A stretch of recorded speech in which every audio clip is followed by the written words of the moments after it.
ஓம் ஸ்ரீ குருப்யோ நமः. ஹரிः ஓம். சகனாவவது சகனோ புனக்து சக வீர்யம் கரவாவகை தேஜஸ்வினாவதீதமஸ்து மா வித்விஷாவகை. ஓம் சாந்தி ஷாந்தி ஷாந்திः. ஹரிः ஓம். பத்ரம் கர்ணேபிः ஷ்ருணுயாம தேவாः भद्रं पश्येमाक्षभिर्यजत्राः स्थिरैरङ्गैः स्तुष्टुवागुंसस्तनूभिः विषेम देवगितं यदायुः. स्वस्ति न इन्द्रो वृद्धश्रवाः स्वस्ति न पूषा विश्ववेदाः स्वस्ति नस्ताक्षो अरिष्ठनेमिः स्वस्ति नो बृहस्पतिर्दधातु. ॐ शान्ति शान्ति शान्तिः. हरिः ஓம். அனைவருக்கும் இனிய காலை வணக்கம். இன்று நாம் இந்த உபனிஷதம் வேதம் உபனிஷதம் என்னும் சீரியலில் ஈஷ கேன கட பிரஷ்ன மாண்டூக்கியத்தையும் அனுபவித்து விட்டோம். இன்று முண்டக உபனிஷத்தை அனுபவிக்கின்றோம். முண்டக உபனிஷத்தும் அதர்வ வேதத்திற்கு உள்ள ஒரு உபனிஷத். இதன் சாந்தி மந்திரம் பத்ரம் கர்ணேபி ஸ்ருணுயாம தேவாக. இப்போ இந்த முண்டக உபனிஷத்துடைய சம்மரியை பார்க்கலாம். முண்டக உபனிஷத் 64 மந்திரங்களையே உடையது. அது 3 அத்தியாயங்களாகவும் ஒவ்வொரு அத்தியாயத்திலும் 2 பிரிவுகளாக உள்ளது. 3 அத்தியாயங்கள், 3 அத்தியாயங்களிலும் 2 தலா 2 பிரிவுகள் உள்ளது. அப்போ மொத்தம் 6 பிரிவுகள். இந்த ஒவ்வொரு செக்ஷனுக்கும் சம்ஸ்கிருதத்தில் முண்டகம்னு சொல்லுவாங்க. ஸோ பிரதம கண்டக, பிரதம முண்டக, பிரதம ஃபஸ்ட் சாப்டர் ஃபஸ்ட் செக்ஷன், பிரதம முண்டக, பிரதம கண்டம். ஓகேங்களா? இந்த ஃபஸ்ட் சாப்டரில் 22 மந்திரங்கள் உண்டு. 2வது அத்தியாயத்தில் 21 மந்திரங்களும் 3வது அத்தியாயத்தில் 21 மந்திரங்களும் உண்டு. முதல் அத்தியாயத்தில் அத்தியாய பிரதம முண்டக. முதல் அத்தியாயத்தில் முதல் செக்ஷனில் பார்த்திங்கன்னா 9 மந்திரங்கள். அதில் அந்த குருவோடைய எத்தனை குரு, எப்படி இந்த குரு சிஷ்ய பரம்பரையும் இந்த வித்தியையும் கடந்து வந்தது என்பதை கூறுவதாகவும், குரு வம்சத்தை கூறுவதாகவும், யார் சிஷ்யர்கள், அவர்கள் என்ன கேள்வி கேட்டார்கள் என்பதையும் இந்த இதுல வருது. ஓகேங்களா? நம்ம பின்னாடி பார்ப்போம். நான் இப்போதைக்கு மேலோட்ட சொல்கிறேன். அடுத்து 2வது அத்தியாயத்தில் முதல் பாகத்தில் பராவித்யா என்றால் என்ன, அபராவித்யா என்றால் என்ன அப்படின்றத ஃபுல்லாக விளக்கிறது. 2வது அத்தியாயத்தின் 2வது செக்ஷனில் இந்த ஆத்மாவில் அனாத்மாவான இந்த சரீரம் மனமும் எப்படி கலந்திருக்கின்றது, அதை நாம் எப்படி நிவர்த்தி செய்ய வேண்டும் என்பதை விளக்குகின்றது. 3வது அத்தியாயத்தில் முதல் பாகத்தில் ஒரு பக்ஷி கல்பனா எனப்படும், ஒரு மரத்தில் 2 பறவைகள் உள்ளது. அதில் ஒரு பறவை எல்லா உணவையும் புசித்து வாழ்கின்றது, இன்னொரு பறவையோ எதையும் புசிக்காமல் அப்படியே இருக்கின்றது. அப்படி ஜீவாத்மா பரமாத்மாவை ஒரு பக்ஷி கல்பனா, ஒரு பறவையை எடுத்துக்காட்டாக கூறி அதை விளக்குகின்றது. 3வது அத்தியாயத்தின் 2வது செக்ஷனில் இந்த முண்டக உபனிஷத்துடைய ஸ்பெஷல் என்னென்னா, ஷிரோன் விரதம் அப்படின்ற ஒரு விரதத்தையும் அதை எப்படி சந்நியாசிமார்கள் அனுஷ்டிக்கின்றார்கள் என்பதையும், அங்கே இப்படி நாம் ஆத்ம ஞானம் அடையும் போது எப்படி நமக்கு மோட்சம் கிட்டும், மோட்சம் என்றால் என்ன, அதன் லக்ஷணம், அதன் நேச்சர் ஆஃப் மோக்ஷம், லிபரேஷன் அப்படின்றது அந்த இடத்துல சொல்கிறாங்க. ஓகேங்களா? ஸோ சம்மரி, 64 மந்திரங்கள் மட்டுமே உள்ளது, 3 அத்தியாயங்கள், ஒவ்வொரு அத்தியாயமும் 2 முண்டகங்கள் செக்ஷன்களை கொண்டது. ஒவ்வொரு அத்தியாயத்திலும் என்னென்ன சொல்லியிருக்காங்கன்னு நான் சொல்லிட்டேன். இப்போ நம்ம முதல் அத்தியாயத்தை எடுத்துக்கொள்வோம். இந்த முதல் அத்தியாயம் நான் அப்படியே ஃபுல்லாக சொல்கிறேன். முதல் அத்தியாயத்தில் 2 பிரிவுகள் உண்டு என்று சொன்னேன். அதன் பிரகாரம் அங்கே யார் இந்த ரிஷி அப்படின்னா, அதர்வனா அப்படின்ற அதர்வண வேதத்தில் வரக்கூடியது. குருவின் பெயர் அங்கீரசர், சிஷ்யனின் பெயர் சௌனகன். சௌனகன் என்பவரும் ஒரு மகரிஷியே. அந்த சவுனகன் சிறு பிரயாணத்தில் இருக்கும்போது, அவர் சின்ன பையனாக இருக்கும்போது அந்த அங்கிரஸை போய் பார்த்துருக்கலாம். ஓகேங்களா? அங்கீரசர் என்பவர் ஆங்கிரச கோத்திரத்தில் பிறந்தவர். சவுனகர் அப்படின்னது அவரும் ஒரு ரிஷி பரம்பரையிலேருந்து வந்தவர். இப்போ இந்த சவுனகர் இந்த அங்கிரஸை பார்த்து ஒரு கேள்வி கேட்கின்றார். அந்த கேள்வி தான் அந்த உபநிதமாக மாறுகின்றது. What is that by knowing which everything can be known? ஓகேங்களா? இதுதான் அந்த கேள்வி. நாம் ஒன்றை அறிந்து கொண்டால் எல்லாவற்றையும் அறிய முடியும். அந்த ஒன்று என்ன அப்படின்றது தான் இவருடைய கேள்வி. நல்லா புரிஞ்சுக்கோங்க. கேள்வியை புரிஞ்சுக்கிட்டீங்கன்னா தான் பதிலை சொல்ல முடியும். எதை ஒன்றை நாம் அறிந்தால் இவ்வுலகில் உள்ள அனைத்தையும் நாம் அறிய கடவது அப்படின்றது. அதுக்கு குரு, யார் குரு? அங்கிரசு 2 விதமாக இந்த பதிலை சொல்கின்றார். இந்த உலகத்தில் 2 விதமான அறிவு உள்ளது. ஒன்று பராவித்யை, மற்றொன்று அபராவித்யை. ஓகேங்களா? பராவித்யை என்பது ஹையர் நாலேஜ், அபராவித்யா என்பது லோயர் நாலேஜ். பராவித்யா என்பது பிரம்மஜானம், அபராவித்யா என்பது மெட்டீரியலிஸ்டிக் நாலேஜ். இந்த உலகில் உள்ள அறிவு சார்ந்த கல்வி. அது என்னென்னதை அவரே பின்னாடி சொல்ல போகிறார். அப்படி சொல்லும்போது நம்ம சொல்லலாம். அப்போ இந்த பிரம்மத் இதை சொல்லிட்டு அடுத்தது அவர் இந்த பிரம்மத்துடைய லக்ஷணத்தை சொல்கிறார். பிரம்மம் என்பது என்ன, அந்த பிரம்மத்தின் லக்ஷணம் என்ன? இந்த உபனிஷத்தில் அது ஒரு ஸ்பெஷல். பிரம்மத்தின் லக்ஷணம் விரிவாக சொல்லப்பட்டிருக்கின்றது. அடுத்து இந்த பிரம்மம் உபாதான கர்மா, நிமித்த கர்மா, சககாரி கர்மா என்னும் 3ஐயும் ஒன்றே சேர்ந்தது. அது என்னென்னது அங்கே வரும்போது நான் சொல்கிறேன். அந்த 3ஐயும் அப்படியே விரிவாக்குகின்றார் 7, 8, 9 இதில். அப்போ முதல் அத்தியாயத்தில் முதல் பாகத்தில் சௌனகர் என்னும் மகரிஷி அங்கிரஸ் என்னும் மகரிஷியிடம் சேர்ந்து அவரிடம் வினா கேட்கின்றார். எதை ஒன்றை நாம் அறிந்து கொண்டால் உலகில் உள்ள அனைத்தையும் நாம் அறிய முடியுமோ அதை சொல்லித்தாருங்கள் என்று. அதற்கு அங்கிரஸ் மகரிஷி, இந்த உலகில் 2 விதமான அறிவு உள்ளது. ஒன்று பரா, மற்றொன்று அபரா என்றும். அந்த பராவித்யா என்பது பிரம்ம வித்யா, அபரா என்பது இந்த உலகில் உள்ள அனைத்து சார் கல்வியும் அதற்குள் அடக்கம் என்றும். அந்த பிரம்ம ஞானத்தின் ஞானம் என்றால் என்ன, அந்த பிரம்மத்தின் லட்சணம் என்ன என்று இந்த 6வது மந்திரத்திலும் 7, 8, 9 மந்திரங்களில் இந்த உலகில் எல்லாவற்றிற்கும் எந்த ஒரு காரியம் செய்வதானாலும் 3 நிலை, நிமித்த காரணம், உபாதாரண காரணம், சககாரிக காரணம் என்று 3 உண்டு.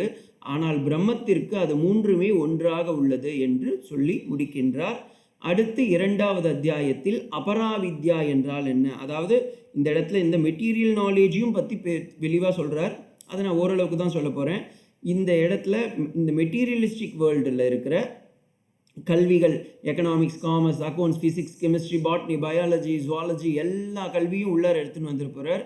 அதில் இருக்கிற நிறைகள், குறைகள், அதை எப்படி நாம் கடந்து செல்ல வேண்டும், அதை கர்மாவாகவும் உபாசனையாகவும் அதன் மூலமாக கூட சித்த சுத்தி வரும் என்பதையும் விரிவாக விளக்குகின்றார். அடுத்து 2வது அத்தியாயம்.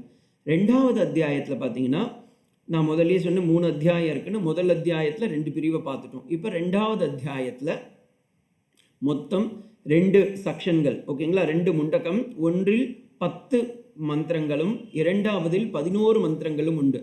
இதில் 10வது 10 மந்திரங்களும் பிரம்ம வித்யாயை பற்றி, பராவித்யை பற்றி, ஹிரண்ய கர்ப்ப தத்துவத்தை பற்றியும் இந்த பிரம்ம ஞானம் எவ்வளவு மேன்மையானது என்பதையும் விளக்குகின்றது. அடுத்து 2வது அத்தியாயத்தின் 2வது செக்ஷனில் பார்த்தீங்கன்னா, பிரம்மம் என்றால் என்ன, அதன் நேச்சர், ஓகேங்களா, அதோடைய அறிவு நிலை, அதை நாம் எப்படி அடைய முடியும் அப்படி என்பதையும், மெத்தட்ஸ் ஆஃப் நாலேஜ், இந்த உபநிஷத்தில் அது ஒரு ஸ்பெஷாலிட்டி. இந்த பிரம்மனை, ஆத்மாவை நாம் எப்படி அனுபவிக்க முடியும் என்பதையும், அதனை அறிவதால் நமக்கு கிடைக்கக்கூடிய பலன் என்ன என்பதையும், இந்த சம்சாரத்திலிருந்து நாம் எப்படி விடுபட வேண்டும். சம்சாரம்னா தமிழ் சம்சாரம் கிடையாது, சம்ஸ்கிருதத்தில் வர சம்சாரம். ஓகேங்களா? சம்சாரத்திலிருந்து எப்படி விடுபடுவது என்பதையும் தெளிவாக காட்டுகின்றது. அடுத்து 3வது அத்தியாயத்தில் இப்போ 2வது பார்த்துட்டோம். முதல் 3 அத்தியாயம் சொன்னேன். முதல் அத்தியாயம் சொல்லிட்டு 2வது அத்தியாயம் சொல்லிட்டு இப்போ 3வது அத்தியாயம் சொல்கிறேன். 3வது அத்தியாயத்திலும் 2 செக்ஷன்கள், முண்டகம் என்று சொல்வார்கள். முதல் முண்டகத்தில் 10 மந்திரங்களும் 2வது முண்டகத்தில் 11 மந்திரங்களும் உண்டு.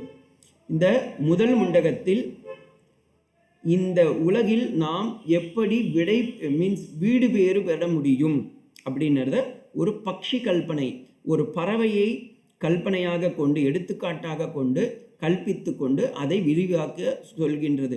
ஒரு மரத்தில் 2 பறவைகள் உண்டு. அது ஒன்று எல்லா விதமான உணவுகளையும் உட்கொண்டு அப்படியே வளர்ந்து தேய்ந்து நசுகின்றது. மற்றொன்றோ எதையும் உண்ணாமல் அப்படியே இருந்து கொண்டு அது ஆத்மாவில் லயிக்கின்றது அப்படின்னு சொல்லி, இது போல நீயும் நம் சரீரத்தில் 2 விதமான ஒன்று ஜீவாத்மா எனப்படும் இந்த சரீரம், மற்றொன்று ஆத்மாவாக பரமாத்மாவாக இருக்கக்கூடிய அந்த அந்தர்யாமியாக இருக்கின்ற பகவான் அப்படின்றத காட்டி கொடுக்கிறது. அடுத்து இந்த ஞானத்தை நாம் உணர்வதால் என்ன பயன் அப்படின்றத 3வது சாப்டரில் ஃபஸ்ட்டு செக்ஷனில் 5 to 6 மந்திரத்தில் சொல்கிறாங்க.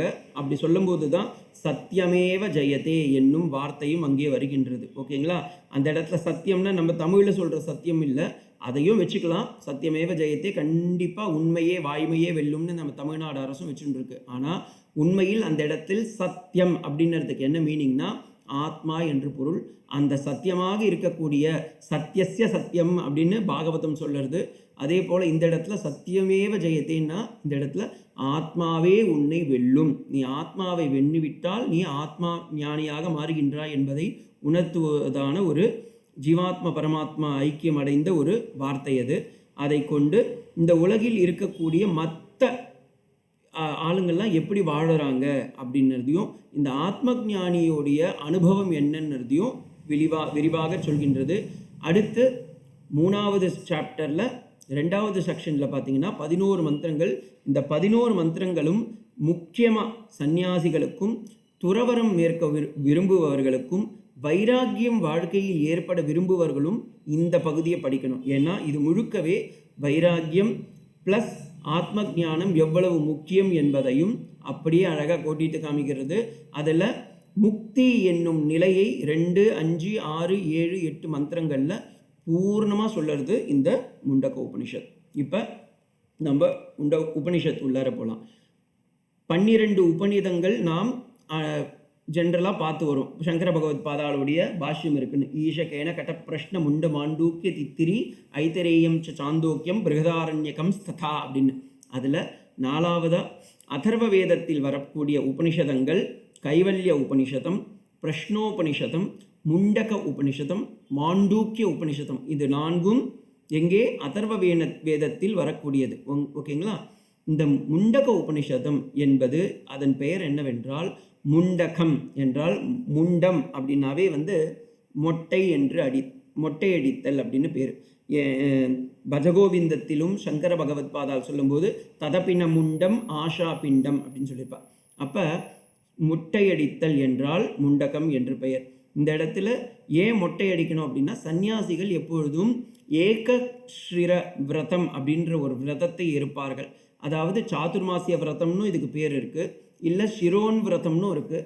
தலையில் மொட்டையடித்தல், அதாவது சந்நியாச துறவுகளை மேற்கொள்ளும் போது அவர்கள் தலையில் மொட்டையடிக்க வேண்டும் என்பது ஒரு கட்டாயம். அந்த மொட்டையடிப்பார்கள். அப்படி மொட்டையடிக்கும் போது சொல்லும் மந்திரம் அந்த அக்னிபூர்வமாக பிரம்மத்தை நான் ஏற்றுக்கொள்கின்றேன் என்று தண்ணீரிலும் நெருப்பின் முன்னையும் சத்தியம் செய்வது, அந்த மாதிரி இருக்கிறதுக்கு தான் இந்த ஷிரோன் விரதம் அப்படின்வாங்க. இது நம்மளுடைய 2வது சாப்டரில் நம்ம சொல்ல போகிறோம். மீன்ஸ் 3வது அத்தியாயத்தில் நாம் சொல்ல போகிறோம். இப்போ முதல் சாப்டர் முதல் செக்ஷன் முதல் மந்திரத்தை நம்ம சொல்கிறோம். நீங்கள் காதால் கேளுங்க. சம்ஸ்கிருதம் இருக்கிறவங்க தெரிஞ்சவங்க இந்த பக்கம் பாருங்க, இங்கிலீஷ் தெரிஞ்சவங்க இந்த பக்கம் பார்க்கலாம். ஓம் பிரம்மா தேவானாம் பிரதம சம்பபூவஹ விஸ்வஸ்ய கர்த்தா புவனஸ்ய கோப்தா ச பிரம்ம வித்யாம் சர்வ வித்யா பிரதிஷ்டாம் அர்த்தவாய ஜேஷ்டபுத்ராய பிராக ச அதர்வணேயம் யாம் பிரவதேயம் பிரம்மா அதர்வாதம் புரோவாங்கிரசோ பிரம்ம வித்யாம் ச பாரத்வாஜாய சத்யவாகாய பிராய பாரத்வாஜோ அங்கிரசோ உபபராவரம். இதுதான் முதல் 2 மந்திரம். இந்த முதல் மந்திரத்தில் என்ன சொல்கிறதுனா இந்த பிரம்ம வித்யாவானது எப்படி வந்தது என்பதை அதை ஸ்துதி செய்து ஸ்தோத்தரித்து அதை பாராட்டுகின்றது. இந்த முதல் பிரம்ம வித்யை முதல் கற்றுக்கொண்டவர் யார் என்றால் பிரம்மா. எப்படி சுவாமி பிரம்மாவுக்கு தெரியும் அப்படின்னு கேட்காதீங்க. சதாசிவ சமாரம்பாம் சங்கராச்சாரிய மத்தியமாம் அஸ்மதாச்சாரிய பர்யந்தாம் வந்தே குரு பரம்பராம்னு சங்கர பகவத்பாதாலோடைய இதுலையும் லக்ஷ்மிநாத சமாரம்பாம் நாதயாம் யாமுன மத்தியமாம் அஸ்மதாச்சாரிய பர்யந்தாம் வந்தே குரு பரம்பராம்னு ஸ்ரீ வைஷ்ணவ சம்பிரதாயத்திலும். அது மட்டும் இல்லாமல் இந்த குரு பரம்பரையில் முதல் பாகவதம் பிரகாரம் பார்த்தீங்கன்னா குரு அந்த குருவாக பகவானே ஆதிகர்த்தாவான நாராயணனோ சிவனோ இல்லை அம்பாலோ லலிதா திரிபுர சுந்தரியோ என்ன பண்ணுறாங்கன்னா பிரம்மாவிற்கு உபதேசம் செய்கின்றார்கள். இதற்கு இந்த உபநிஷத்தை பிரமாணம். தபசாச்சீய தே பிரம்ம தபோ அன்னம் அபிஜாயத்தேன்னு பின்னாடி வரப்போகிறது. இந்த இடத்துல அதே மாதிரி பாகவதத்திலையும் சொல்லும்போது பகவான் பிரம்மா உருவாகும் போது நாராயணனின் நாபிக்கமலத்திலிருந்து உருவாகுகின்றார். அப்படி உருவாகும் போது அவர்கிட்ட கேட்குறார், நான் எப்படி உங்களை வணங்க வேண்டும் அப்படின்னு கேட்குறார். அதுக்கு உடனே அவர் சொல்கிறார், தபக தபக தபக. தபகன்னுறது அவர் நேராக சொல்லலை, இந்த வார்த்தையும் அந்த வார்த்தையும் சொல்லுன்னு. கரெக்டாக எனக்கு அந்த வார்த்தை மறந்து போயிடுச்சு, ஸ்லோகம் மறந்து போயிடுத்து. தபஸ் செய் அப்படின்றார். தபக தபகன். அப்போ அந்த பிரம்மா தபம் செய்து தவம் புரிந்து அந்த தவத்தின் காரணமாக விஷ்ணு பகவானால் உபதேசிக்கப்பட்டு பிறகு அந்த பிரம்மா முதல் ஆதிகர்த்தாவான நான்முகன் பிரம்மா. இதைதான் நம் ஆழ்வார்களும் சொல்லும்போது நான்முகன் நாராயணன் நான்முகனை படைத்து நான்முகனோ பிறரை படைத்தான் அப்படின்னு சொல்கிற மாதிரி. அப்போ பிரம்மா முதல் பகவான். அவருக்கு அப்புறமா யார் வர்றாருன்னா அதர்வா. ஏன்னா இந்த அதர்வனம் அப்படின்ற வேதத்தில் தானே வருது. அப்போ அதர்வா அப்படின்ற ரிஷி பிரம்மா அதர்வா அப்படின்ற ரிஷிக்கு சொல்லி கொடுக்குறார். அதர்வான்றவர் தன்னுடைய சிஷ்யனாக இருக்கலாம், இல்லை அவருடைய குழந்தையாக கூட இருக்கலாம் அப்படின்னு தான் பாஷ்யக்காரர் சங்கர பகவத்பாதால் இந்த இடத்துல சொல்கிறார். அவர் அங்கி அப்படின்ற ஒரு ரிஷிக்கு சொல்லி கொடுக்குறார். அந்த அங்கின்றவர் சத்யவாக பாரத்வாஜா அப்படின்ற ஒரு மகரிஷிக்கு சொல்லி கொடுக்குறார். அந்த பரத்வாஜ மகரிஷி இப்போ இவருக்கு சிஷ்யனுக்கு சொல்லி கொடுக்குறார். அவர் பேர் என்ன? அங்கிரச. ஓகேங்களா? இந்த அங்கிரசர் பிரம்மா அதர்வாவுக்கும் அதர்வா அங்கிக்கும் அங்கி சத்யபாகாய பாரத்வாஜர் என்னும் மகரிஷிக்கும் அவர் பாரத்வாஜர் அங்கிரஸ் என்னும் மகரிஷிக்கும் சொல்லிக் கொடுக்கின்றார். இதை சௌனகர் என்னும் சிஷ்யன் கேட்கின்றார். அப்போ பாருங்கோ, அவிச்சின்ன பரம்பரையாக மீன்ஸ் அன்புரோக்கன் செயினா அப்படியே அந்த குரு பரம்பரை இன்னைக்கு வரைக்கும் அப்படியே தொடர்ந்து வந்துட்டுருக்கு அப்படின்றத அவர் காட்டுறார். ஓகேங்களா? அப்போ இந்த இடத்துல சௌனகர் என்பவர் ஒரு கிரகஸ்தனாக இருக்கலாம், இல்லை ஒரு பியூரிஃபைடு மைண்டாக இருக்கலாம், இல்லை அவர் ஒரு பெரிய ரிஷியாக இருக்கலாம், இல்லை வெறும் சீடனாக இருக்கலாம். எப்படியோ அவர் இந்த குரு பரம்பரையில் சேர்ந்து எனக்கும் இதை சொல்லித்தாருங்கள்னு ஒரு கேள்வி கேட்குறார். அந்த கேள்வி தான் ரொம்ப முக்கியம். இப்போ எக்ஸா ஒய்யான்றது முக்கியம் இல்லை, அந்த பரம்பரை ஒரு குரு பரம்பரை, அந்த குரு பரம்பரை நமக்கு இப்பொழுது உபதேசிக்கின்றது என்பதை மனதில் நிறுத்துங்கள். யாருக்கு வைராகியம் உண்டோ, யாருக்கு இந்த உபநிஷதங்கள் எல்லாம் அறிய வேண்டும் என்ற எண்ணம் உண்டோ அவர்கள் அனைவரும் சிஷ்யர்கள் தான். இது இப்போ அவர் கேட்குறதா நம்ம நினச்சிக்கோங்க, நம்ம கேட்குறதா நம்மளுடைய சார்பாக அவர் கேட்குறதாவும் நினச்சிக்கலாம்.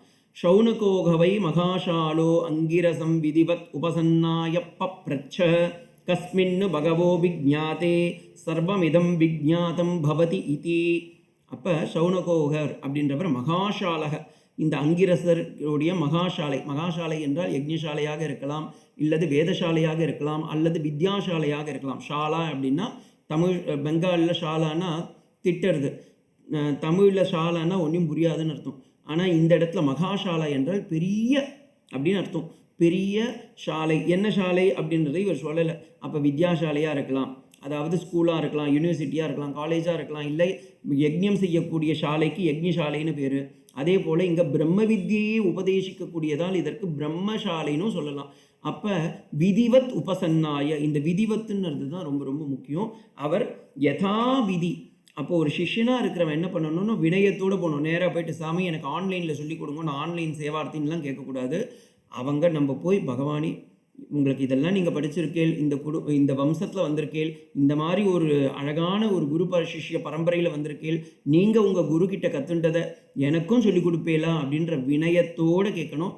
இதை தான் கண்ணனம்பிரானும் பகவத்கீதையில் சொல்லும்போது தத்வித்தி பிரணிபாதேன பரிப்பிரஷ்னேன சேவையா உபதேக்ஷந்தி தே ஞானம் ஞானின தத்துவதர்ஷினக அப்படின்றார். தத்வித்தி பிரணிபாதேன. ஏன்னா அந்த காலத்தில் ரிஷிகள்லாம் வந்து காட்டில் இருப்பா.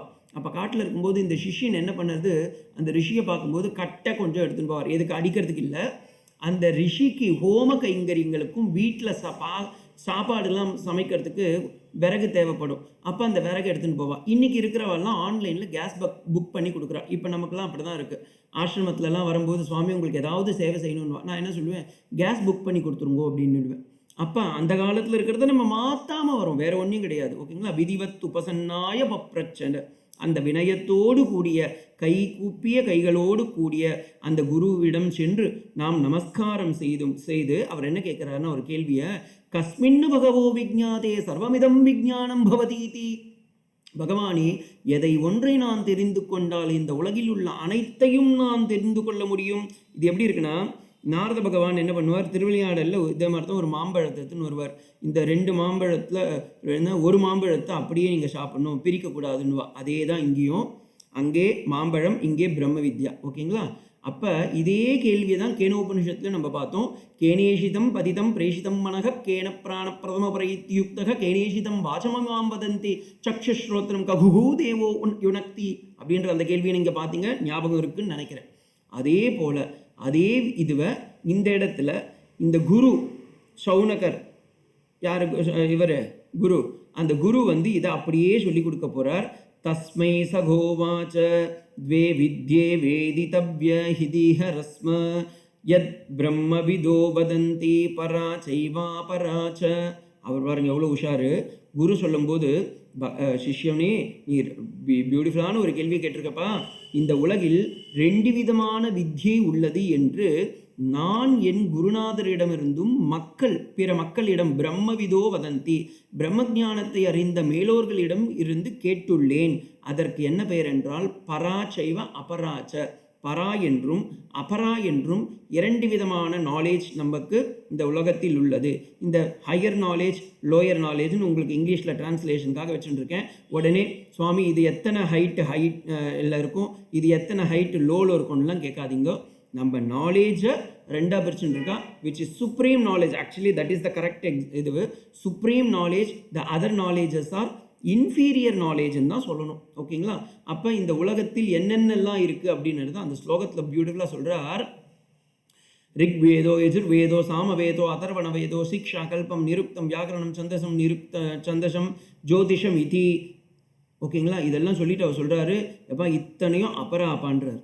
இதெல்லாமே லோயர் நாலேஜ். அப்போ இதுக்குள்ளார இருக்கிற ஹையர் நாலேஜ் என்னென்னா, இதையெல்லாம் தாண்டிய ஒரு அறிவு உள்ளது. இப்போ என்ன சுவாமி 4 வேதத்தையுமே ஒதுக்கிட்டாரேன்னா, ஆமாம் 4 வேதம்ன்றது நீங்கள் புஸ்தகமாக தான் பார்க்குறீங்க, ஒரு எழுத்தாக தான் பார்க்குறீங்க, ஒரு மந்திரமாக தானே பார்க்குறீங்க. ஆனால் அந்த 4 வேதத்தின் சாரமாக இருப்பது ஹையர் நாலேஜ். 4 வேதங்களும் 6 அங்கங்களும் அதன் லோயர் நாலேஜ் தான் அப்படின்றது இவர் சொல்கிறார். அதை தான் அபரா பரான்னு 2ஆக பிரிச்சிருக்கார். இப்போ அபரா வித்யா அவித்யா ஏவன்னு பகவத் பாதாலும் சொல்லிட்டார். இதற்கு கட்டோபனிஷத்திலும் ஒரு பிரமாணம் உண்டு. மகத பரமவியக்தம் அவ்யக்தாத் புருஷ பரக புருஷான்னு பரம் கிஞ்சித் சாகாஷ்டா சா பராகதிகின்னு அந்த ஸ்லோகம் வரும்போது நான் உங்களுக்கு சொல்கிறேன், எக்ஸ்பிளைன் பண்ணுறேன். இந்த இடத்துல பார்த்தீங்கன்னா இந்த அபராவித்யா என்பது அவித்யா. நம்ம அப்போ இன்றைக்கி வந்து ஃபஸ்ட் ஸ்டாண்டர்ட்லேருந்து 12th ஸ்டாண்டர்ட் வரைக்கும் யூஜி பிஜி பிஹெச்டின்னு எல்லாம் படிச்சுட்டு இருக்குமே அப்படின்னா அதெல்லாம் ஒரு உத்தியோகத்திற்காக செல்லக்கூடிய ஒரு படிப்பு. ஆனால் உண்மையில் ஆத்மாவை உணரக்கூடிய அறிவு இல்லை. 1. 2வது, இந்த மாதிரி இருக்கிற அறிவை நம்ம எப்படி நம்ம அறிவுன்னு சொல்லிக்கிறது? ஏன்னா சுவாமி விவேகானந்தர்கிட்ட கேட்கும்போது இதே தான் சொல்கிறார். எனக்கு வந்து இந்த உலகியல் தேவையில்லை, எனக்கு வந்து அந்த மேலான அறிவை சொல்லித்தாருங்கள் அப்படின்றார். ஸ்ரீராமகிருஷ்ண பரமஹம்சரும் சொல்லும்போது சொல்கிறார், எனக்கு வந்து பிரெட் வின்னிங் எஜுகேஷன் வேண்டாம், வெறும் காசிற்காகவும் சாப்பாட்டிற்காகவும் ஆகாரத்திற்காகவும் கொடுக்கக்கூடிய கல்வி எனக்கு தேவையில்லை அப்படின்றார். ஆனால் இன்றைக்கி இருக்கிற உலகத்தில் இருக்கிற கல்வி எல்லாமே இப்படி தான் இருக்குது. வெறும் நம்ம எதுக்காக இந்த படிக்கிறோம் அப்படின்னா நல்லா வேலை கிடைக்கும் சுவாமி, வேலை கிடைச்சா என்ன ஆகும், நல்ல பணம் வரும், பணம் வந்தால் என்ன நல்லா சாப்பிடலாம், சாப்பிட்டு என்ன போகும், சேர்த்து தான் போகும். ஆனால் ஆத்ம வித்தியை அறிந்து கொண்டோம் என்றால் நமக்கு மேலான முக்தி கிடைக்கும். அதுதான் உண்மையான அறிவப்பா அப்படின்றத அவர் சொல்கிறார். இதே விஷயத்தை மற்ற உபநிடங்கள்லாம் எப்படி சொல்லுறதுன்றத அங்கங்கே கொஞ்சம் கொஞ்சம் முயலிட்டு காட்டியிருக்கேன். அதை நீங்கள் பார்த்துட்டே வாங்கோ. பின்னாடி இப்போ 3வது மந்திரம் என்னென்னா, 8வது மந்திரம் பாருங்கோ முண்டகோபனிஷத்தில் இந்த பிரம்மாவிடம் இது எப்படி வந்தது என்பதை அந்த மந்திரம் சொல்லுது. தபசா சீயதே பிரம்ம தபோ அன்னம் அபிஜாயதே தஸ்மதன் அன்னாத் பிராணோ மனசத்தியம் லோகா கர்மசு சாமிரதம். இப்படி பிரம்மாவிலிருந்து இந்த தபசால் இந்த பிரம்மம் பெருத்து தபஸ் பண்ணும்போது பெருக்கும். ஓகேங்களா, அந்த சக்தி பெருக்கின்றது. அந்த சக்தியின் கொண்டு அன்னம், அதிலிருந்து பிராணம், மனம், சத்தியம், லோகம். இந்த இடத்தில் சத்தியம் என்பதும் ஆத்மா, அது கர்மாவாக எல்லாமே இந்த உலகில் உருவாகின்றது அப்படின்ற சிருஷ்டி ரகத்தியை சொல்கிறது. ஏன் சுவாமி இந்த உபனிஷத்தில் மட்டும்தான் சொல்லுதானா? இல்லை, இதையே கண்ணனம்பிரான் கீதையிலையும் சொல்லியிருக்கான். மயா ததமிதம் சர்வம் ஜெகதவ்யக்த மூர்த்தினா மத்ஸ்தானி சர்வபூதானி நச்சாகம் தேஷ்வவஸ்திதஹ அப்படின்ற வார்த்தையில் அவரும் சொல்கிறார். இப்படியாக ததேதத் சந்தியம் மந்திரேஷு கர்மாணி கவயோ யான்யபஷ்யஸ்தானி ரேதாயம் பகுதா சந்ததானி தான் யாச்சரத நியதம் சத்யகாமா ஏஷவப்பந்தா சுகிருதஸ்ய லோகே அப்படின்னு கர்மகாண்டத்தை பற்றி அடுத்து சொல்கிறது. நான் முன்னையே சொல்லியிருக்கேன், அந்த சினாப்சிஸை நீங்கள் பக்கத்தில் வச்சுட்டு பார்த்தீங்கன்னா தான் உங்களுக்கு கரெக்டாக புரியும். நீங்கள் அந்த டயக்ராமை அப்பப்போ போய் பார்த்துக்கோங்க. அடியே எனக்கு ஆல்ரெடி தெரிஞ்சதுனால நான் அப்படியே ஸ்கிப் பண்ணிகிட்டே வரேன். ஓகேங்களா, இப்போ முதல் வரைக்கும் பராவித்தியை பற்றி பேசிவிட்டது. இப்போது அபராவித்தியை, இந்த அவித்யாவில் இருக்கக்கூடிய இந்த லோகத்தில் இருக்கக்கூடிய கல்வியை பற்றி அப்படியே சொல்கிறது. இந்த கர்மகாண்டத்தில் எத்தனை கஷ்டங்கள் இருக்கின்றது, எத்தனை பேர் ஹோம யாக யக்ஞங்கள்லாம் அதெல்லாம் செய்யக்கூடாதுன்னு சொல்லலை. இதை செய்வதால் நமக்கு ஓரளவுக்கு சித்த சுத்தியே வரும். அதனால தான் சங்கர பகவத் பாதால் விவேக சூடாமணியில் சொல்லும்போது சொல்கிறார், சித்த சுத்தியஸ்யதே கர்மா நது வஸ்து உபலபியதே அப்படின்றார். சித்த சுத்திக்காகத்தான் கர்மாவை செய்ய வேண்டுமே தவிர அதரையே வைத்து நீ ஆத்ம வித்தியை பிரகாசிக்க முடியும் என்று நினைத்தால் அது முடியாதப்பா அப்படின்றார். அதை இந்த இடத்துல கர்மகாண்டத்தை கண்டனம் பண்ணணுன்றதுக்காக சங்கர பகவத் பாதால் அழகாக ஒரு ஸ்லோகத்தை பிடிச்சிட்டார். யதா கிலேலாத்யதே ஜர்ச்சி சமித்யே ஹவ்யபாகனே ததா ஆஜ்யபாகம் அந்தரே ஆகுதி பிரதிபாதகேத். ஒரு ஹோமம் செய்யும்போது நாம் எதற்கு ஹோமம் செய்தாலும் ஒரு அக்னி தேவை. ஒரு ஹோமம் யாகம்னு செஞ்சால் அதுக்கு ஹோமகுண்டம் வைக்கணும், அதில் ஒரு அக்னி தேவை.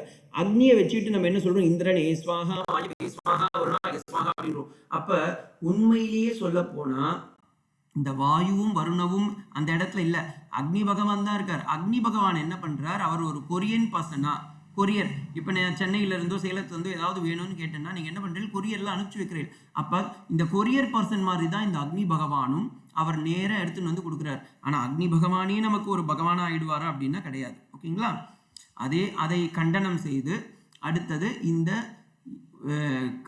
கர்மகாண்டத்தில் இருக்கக்கூடிய பல்வேறு விதமான கர்மங்களையும் அது அப்படியே சொல்லுறது. நான் ஸ்லோகத்தை மட்டும் படிக்கிறேன், கேளுங்க.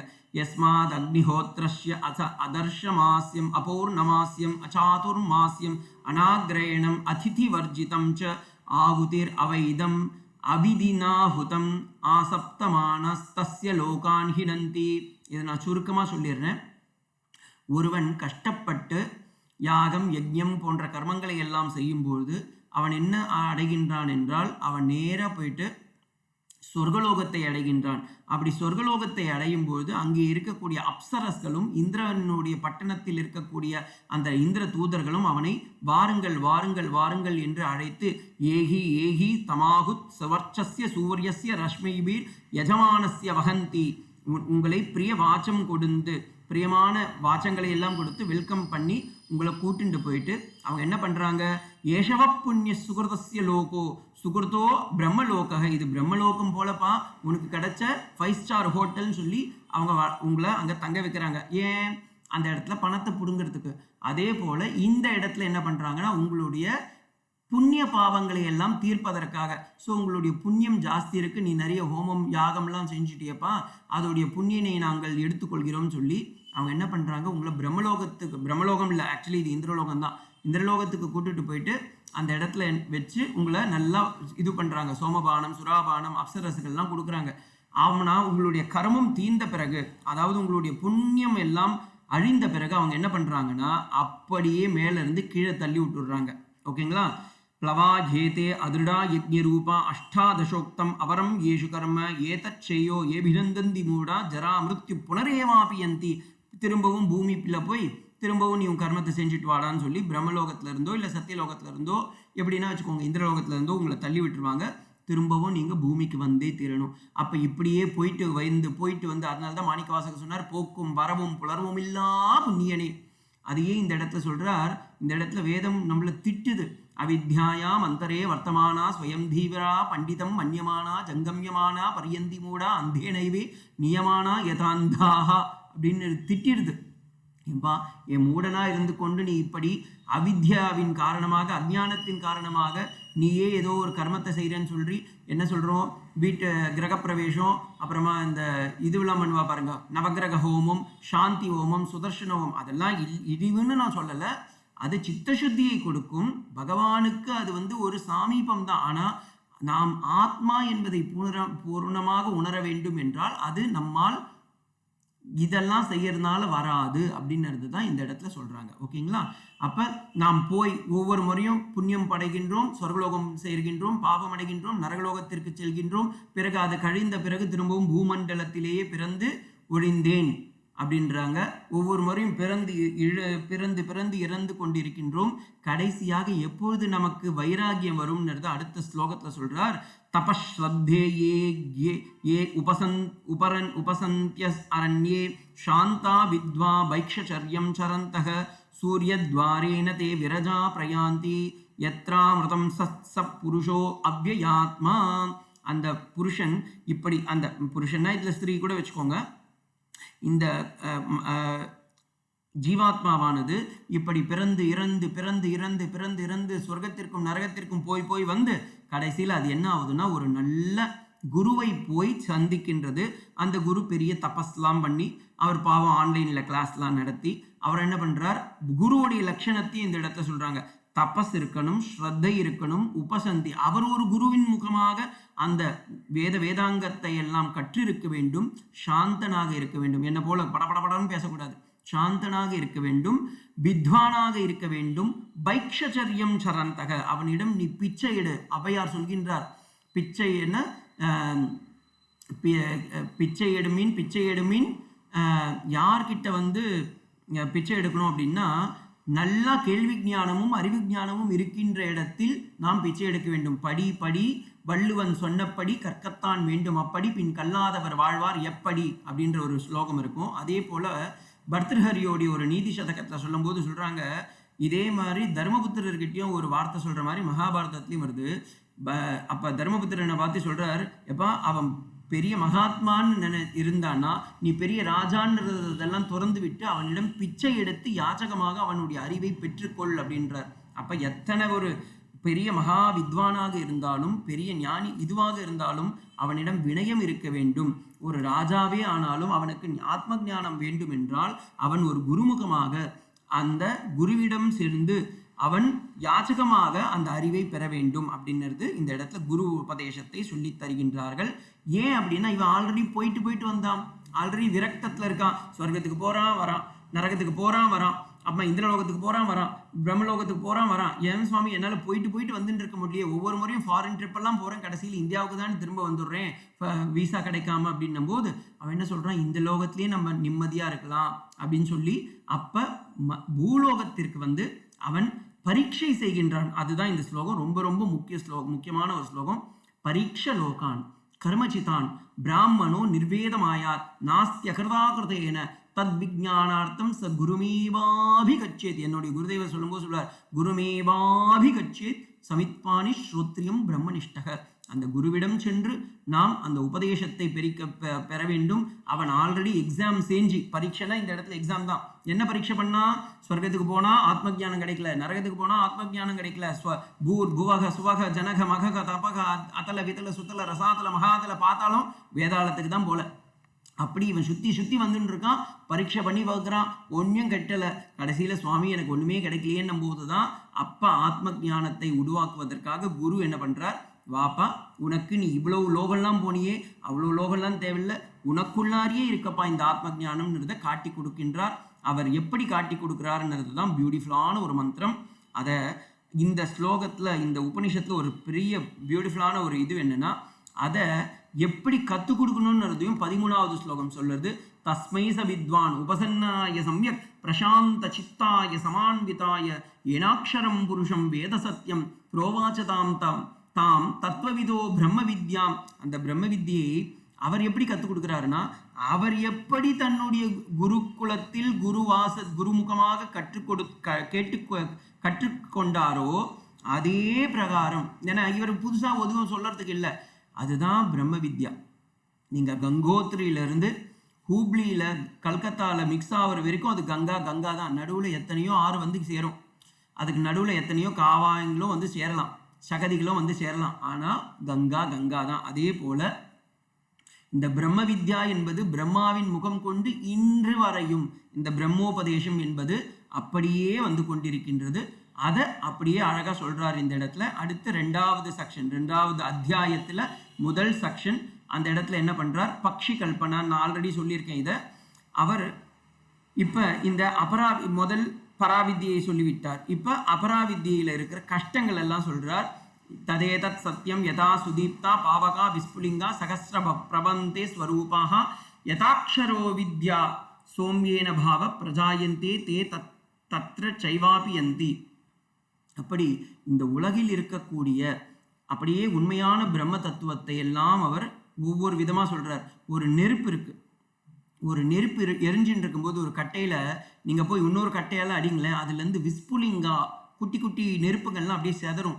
அதே போல் இந்த சூரிய மண்டலத்திலிருந்து எப்படி இந்த சூரியன் வந்து ஒரு எரிகோள், அது எரிந்து கொண்டிருக்கும் போது பிரிந்ததெல்லாம் இந்த நவகிரகங்களாக மாறியது. அந்த நவகிரகங்களில் ஒன்று பூமி, அந்த பூமியில் ஒன்றே இந்த ஆசியா கண்டம், ஐரோப்பா கண்டம், ஆஸ்திரேலியா கண்டம் எல்லாம். அதெல்லாம் ஆசியா கண்டத்தில் இந்தியாவில் தமிழ்நாட்டில் இந்த ஊரில் இத்தனைக்கு இந்த தெருவில் இந்த வீடு, இந்த வீட்டில் இந்த 4 ரூம்குள்ளார உட்காந்துக்கிட்டு நம்ம என்ன பண்ணுறோம், இந்த பிரம்மமே எந்து அப்படின்னு சொல்ல முடியுமா, இந்த உலகமே எந்து அப்படின்னு ஆனால் சொல்ல முடியும்னுறது அதுதான்.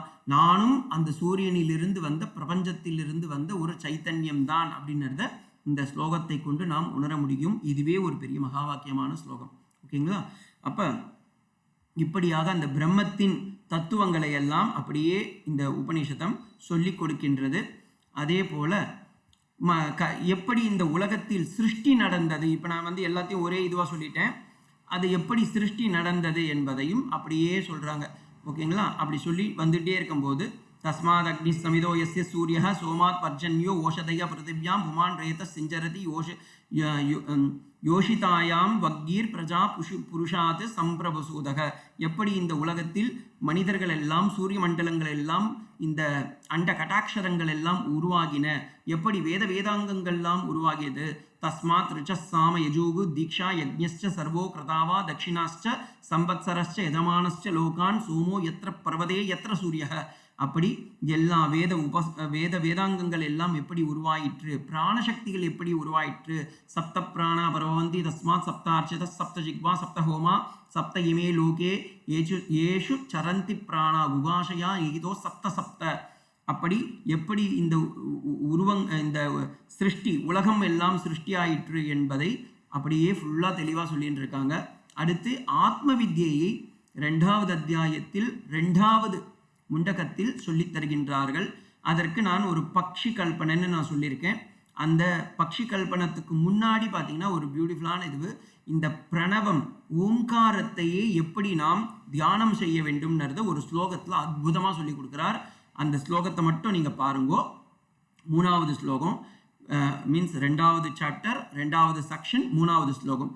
தனுர் கிருகித்வா ஔபனிஷதம் மகாஸ்திரம் ஷரம் உபாஸ்யே நிஷீச்சம் சந்தீயதே. ஓகேங்களா?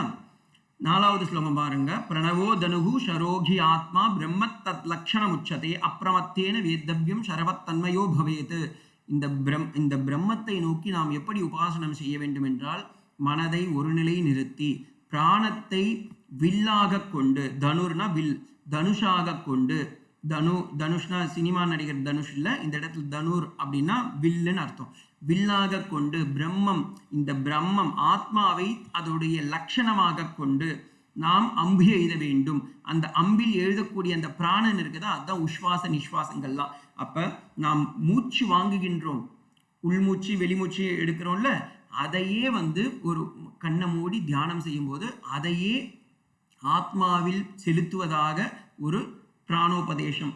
இதெல்லாம் வந்து பார்த்தீங்கன்னா அந்த காலத்தில் 32 வித்யான்னு பிரம்ம வித்யையில் இருக்குது. அந்த 32 வித்யால குருமுகமாக அறிய வேண்டும். இப்பொழுது இதெல்லாம் சொல்லித் தருபவர்களும் ரொம்ப ரொம்ப அதி கஷ்டம். ஓகேங்களா? ரெண்டாவது இதை ஆன்லைன்லலாம் சொல்லிக் கொடுக்கவும் கூடாது. அதனால் அடியேன் இதை ஸ்கிப் பண்ணிடுறேன். அடுத்து இந்த பிரம்மத்துடைய லட்சணம் என்ன அப்படின்றத அடுத்ததாக சொல்கிறது. யஸ்மின் தியௌ பிருத்திவி சாந்தரிக்ஷம் மேதம் மனஹ சப்ராணீஸ்வர்ய. அப்படி இந்த உலகத்தில் இருக்கக்கூடிய இந்த அத்தனை பிரபஞ்சங்களிலும் ஆத்மா உள்ளது, உன்னிடத்திலேயும் அதுவே லயிக்கின்றது அப்படின்றது அடுத்த ஸ்லோகம் 8வது ஸ்லோகம் சொல்லுறது. வித்யதே ஹிருதய கிரந்தி சித்யந்தே சர்வசம்சய க்ஷீயந்தே சாஸ்ய கர்மாணி தஸ்மின் திருஷ்யே பராவரே. இந்த ஆத்ம ஞானத்தை உணர்வதன் மூலம் நமக்கு கிடைக்கக்கூடிய அற்புதமான ஒரு நிகழ்ச்சி என்னவென்றால், நம்மில் இருக்கக்கூடிய சந்தேகங்கள் எல்லாம் விட்டுப்படும். சந்தேகம் எனப்படும் அந்த நாட் இருக்கு பாருங்க, கயிறு, அந்த கயிற்றில் போட்டு முடிச்சு அதெல்லாம் விடுபடும் அப்படின்றத சொல்லி அடுத்து இந்த ஆத்ம ஞானத்தை அவங்க என்ன பண்ணுறாங்கன்னா ஒரு பக்ஷி கல்பனை. ஓகேங்களா? அதாவது இந்த ஒரு மரத்தில் 2 விதமான பக்ஷி இருக்குது, பறவை இருக்குது. ஒன்று நல்லா சாப்பிட்டுன்னு இருக்கு, இன்னொன்று சாப்பிடாம உட்காந்துன்னு இருக்கு. இந்த சாப்பிடாம உட்காந்துன்னு இருக்க பறவை வந்து நல்லா இருக்கு, சோர்ந்து போல. ஆனால் சாப்பிட்டுன்னு இருக்க பறவை குட்டி குட்டியாக வளருது, அதுக்கப்புறமா கொஞ்சம் பெருசாகுது, கொஞ்சம் ஒரு பர்ஃபெக்ட் பறவையாக மாறி போயிடுது, அதுக்கப்புறமா வயசாகி செத்து போயிடுது. இதே போல் இந்த உடம்பிலும் இந்த ஷரீரம் என்பது வளர்ந்து கொண்டே இருக்கின்றது. அதனால தான் அதுக்கு பேர் ஷரீரமே. ஷீரியதி இது ஷரீரக. ஓகேங்களா? அப்போ தக்யதி இது தேகக. நம்ம ஷரீரம்ன்றது வளரும் குறையும். ஆனால் ஆத்மா என்பது 5 வயசுலையும் அதே ஆத்மா தான், 100 வயசுலையும் அதே ஆத்மா தான். ஆத்மான்றது அழியாது அப்படின்றத பியூட்டிஃபுல்லாக இந்த ஸ்லோகத்தில் சொல்கிறாங்க. நாயமாத்மா பலகீனேன லப்யக நச்ச பிரமாதாத். அந்த இடத்துல கட்டோபனிஷத்தும் இதே மாதிரி ஒரு வார்த்தை இருக்கும், குழம்பிடாதீங்க. நாயமாத்மா பலகீனேன லப்யோ நச்ச பிரமாதாத் தபசோ வாப்பியலிங்காத்.